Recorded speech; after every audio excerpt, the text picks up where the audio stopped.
In order to build your science of electricity model, you'll need a few materials and tools. A small bottle or jug to contain the entire generator. A rubber stopper with a 1/4 inch diameter hole. A wooden dowel rod, 12 inches long with a 1/4 inch diameter. 4 strong rectangular neodymium magnets to push and pull those electrons. A length of foam tube for your rotor. A large nail and a small nail. Enamel-coated magnetic wire. A permanent marker to label and organize. A pair of sharp scissors. A roll of masking tape. Fine sandpaper. A push pin. A digital multimeter with alligator clips to measure your voltage output. A hand-operated pencil sharpener for your dowel rod. And a ruler to measure. The plastic bottle needs to have an open top with a smooth edge that's big enough to fit your hand inside. If you don't have a bottle like this, safely modify one. Pick a spot at the base of the bottle. If you see visible seams, measure along these lines. Measure 10 centimeters up from the base and mark this location with a permanent marker. On the exact opposite side of the bottle, measure 10 centimeters up and mark this location with a permanent marker. At each mark, safely poke a hole with a push pin. Do not distort the shape of the bottle as you do this step. Widen each hole by pushing the small and large nail through it. Continue to make the hole bigger by circling the edge of the hole with the side of the nail.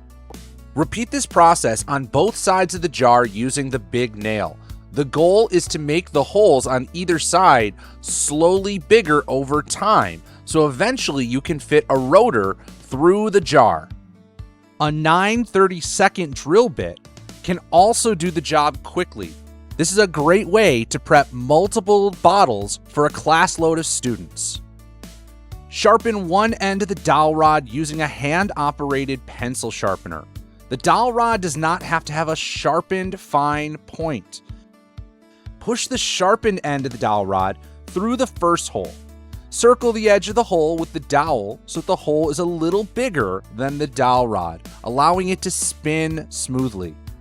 Repeat this process of inserting the dowel rod and then circling the edge of the hole so that the other hole is slightly bigger than the dowel rod as well.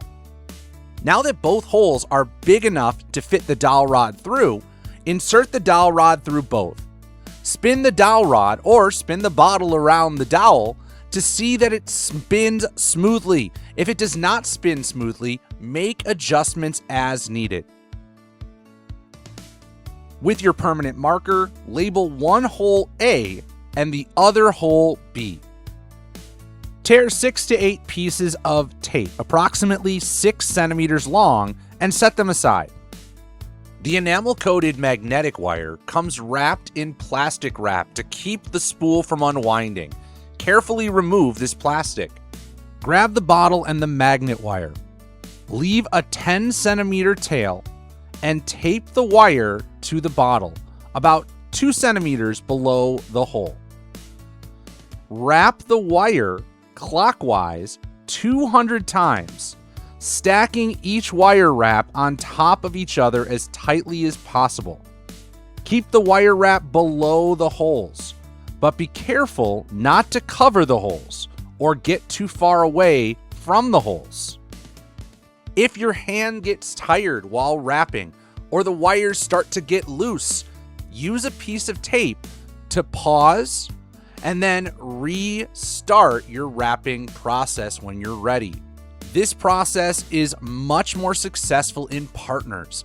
One partner wraps the wire while one partner holds the spindle of wire loosely in their fingers or on a pencil so it can spin. After wrapping 200 wraps, do not cut the wire. Instead, use 2 pieces of tape to hold the coil of wire in place. Do not cover the holes in the bottle with the tape. Without cutting the wire, move the rest of the wire about 2 centimeters above the holes to begin the second coil of wraps in a clockwise direction. Tape the wire to secure it in place, before you wrap it in the same direction. Wrap the wire an additional 200 times clockwise in the same direction. Again, stacking each wrap on top of each other as tight as possible. Hold the coil in place with tape as you wrap. After wrapping 200 wraps, do not cut the wire. Instead, use 2 pieces of tape to hold the coil of wire in place. Do not cover the holes in the bottle with the tape. Once you've wrapped 2 coils and taped them in place, unwind 10 centimeters of wire for a tail from the spool and finally cut the wire. This should leave you 2 tails or leads off both ends of the wire.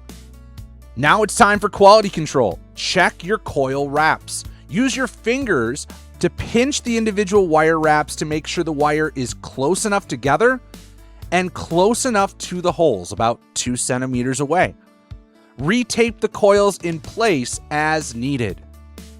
Using a small piece of fine grit sandpaper, remove the enamel coating from 4 centimeters of each end of each wire tail, leaving bare copper wire. Do your best to remove as much enamel as possible so that you can connect your alligator clips to these wires later and measure your voltage. Measure 4 centimeters from the end of the foam tube. Using scissors, carefully score a circular line around the tube. Snap the piece from the tube. This piece is now the central part of your rotor. On one of the rotor's flat ends, measure or eyeball the center point. Mark this location with your permanent marker. Insert the small nail directly through the rotor's center, using your mark as a guide.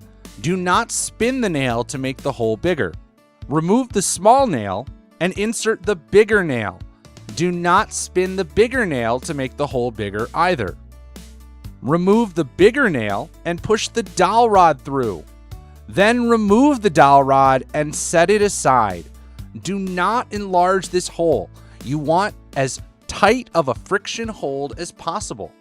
As a warning, these steps utilize high-powered neodymium magnets. Please keep those magnets away from electronics like cell phones, laptops, or Chromebooks, and away from other magnetic devices like credit cards. The poles on these rectangular magnets exist at the opposite shorter ends, not the flat faces of the magnet. You can prove this by lining all of your magnets up end to end in a single path. This attraction exists because the norths and souths are alternating. Use a permanent marker to label the norths and the souths on your magnets so you don't get them confused later. Lay your rotor on its flat end in the center. Place the magnets around the foam piece. Make sure you place the magnets at a distance so they do not snap back together.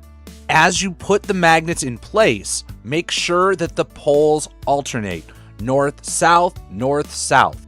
Wrap a piece of masking tape around the curved surface of the rotor, sticky side out. Tape it down at one spot if helpful, or use 2-sided tape. Turn each magnet vertically upward and stick it to the sticky side of the rotor. Make sure that the north and south labels are facing outward to help ensure that you are alternating north and south. Double check that your north and south labels are still alternating all the way around the rotor to create the alternating magnetic field that we need to generate our electricity. Finally, secure the magnets in place by wrapping another piece of masking tape over the magnets, sticky side in. You can use a couple wraps of tape to hold these very strong magnets in place. You can triple check that your rotor's poles are alternating using a compass. As the compass moves around the rotor, we should see the compass push and pull. We should see it aim towards the magnet and away from the magnet as you go. That push and pull, that change in direction, means we have a change in magnetic field. The electrons inside of our copper wire will do the same thing as they're pushed through the circuit to generate electricity. Now that we have our rotor and our generator assembled, let's put them all together. Slide the sharp end of the dowel rod through hole A of the bottle. For this step, you may need to cut your rubber stopper in half. You may also need to use petroleum jelly or chapstick to help lubricate the dowel rod and allow the rubber stopper to move on easily. Inside the bottle, slide on a stopper, the rotor, and another stopper. The stoppers should hold the foam rotor in place. If the rotor spins freely on the axis, you can push the two stoppers closer against the rotor. This is a pressure fit and no glue is needed. This also allows you to adjust the stoppers and the rotor so that they are centrally located inside of your generator.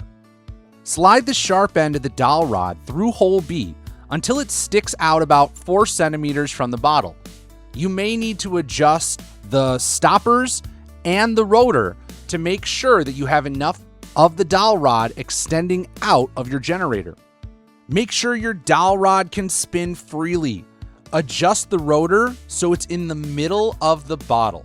If it does not spin freely, you can adjust the size of your holes or use the graphite from a pencil to add a little bit extra lubrication. Now that you've built your electric generator, it's time to test it. You're going to connect the leads to the multimeter to obtain a DC voltage reading as you spin the rotor. Connect an alligator clip to each end of the magnetic wire tails hanging off your generator. Connect the other end of each alligator clip to the digital multimeter's probes. The color of the alligator clip does not matter as long as you're going from each magnetic wire to a lead. Once your generator is connected to the digital multimeter, it's time to test. Set your multimeter to DC voltage 200 millivolts. This is the approximate best range, but you may have to adjust. Voltage measures the pressure that pushes electrons through a circuit. Demonstrate and test how spinning the dowel rod spins the rotor and generates electricity, as evidenced by a voltage reading. As appropriate, you may need to switch the dial between 200 millivolts and 20 volts. Discuss the difference in your readings and the difference in your generation motion as you generate electricity. This model is a prototype, a jumping off point. There's always opportunities to redesign and redevelop your electrical generator from the ground up or improve your design that has already been built.